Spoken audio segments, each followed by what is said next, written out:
পহেলা বৈশাখ উপলক্ষে রাজ্যের ভোজন রসিক বাঙালির ভিড়। পাঠার মাংস, ইলিশ মাছ, দই, মিষ্টি যে যার পছন্দ অনুযায়ী ক্রয় করে। তবে এদিন বাজারে মাছ থেকে মাংস সবকিছুর মূল্য ছিল মধ্যবিত্তদের ক্রয় ক্ষমতার বাইরে। বিশেষ করে পাঠা ও দেশি মুরগির দাম ছিল আকাশ ছোঁয়া। কথায় আছে বাঙালির 12 মাসে 13 পার্বণ।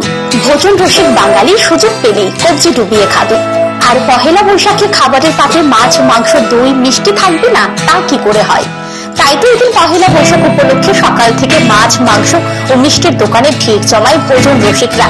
এদিন বাজারে ইলিশ সহ বিভিন্ন ধরনের মাছ নিয়ে আসে মাছ বিক্রেতারা। ক্রেতারাও নিজেদের পছন্দ মতো মাছ ক্রয় করেন।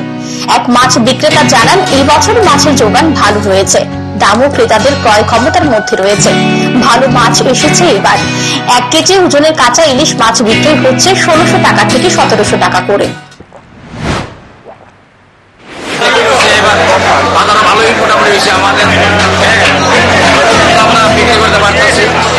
রেট সম্বন্ধে আপনার রেট আছে 1 কিলো 100 আর 1 কিলো 200 300 1600 1700 টাকা বিক্রি করছি। ইলিশ ছাড়াও বাজারে কাতল, চিংড়ি, রুই সহ বিভিন্ন ধরনের মাছ নিয়ে আসে বিক্রেতারা। মাংস বাজারেও এদিন ক্রেতাদের ব্যাপক ভিড় দেখা যায়। দেশি মুরগি, ব্রয়লার, পাঠা, খাসি সহ বিভিন্ন ধরনের মাংস রয়েছে বাজারে।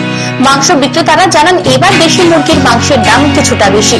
দেশি মুরগির মাংস প্রতি কেজি 600 টাকা করে বিক্রয় করা হচ্ছে। গত বছরের তুলনায় এই বছর বাজার জমে উঠেছে বলে জানান।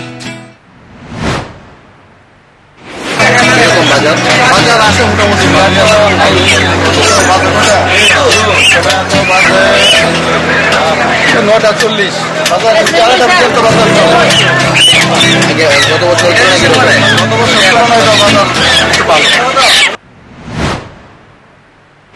তবে এদিন সকাল থেকে মাছ ও মাংসের দোকানে ক্রেতাদের উপচে পড়া ভিড় পরিলক্ষিত হয়। মাছ, মাংস ক্রয় করার পাশাপাশি মিষ্টির দোকানেও ভোজন রসিক বাঙালিদের ভিড় দেখা যায়।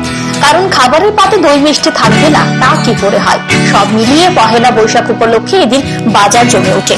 Bureau report, news today.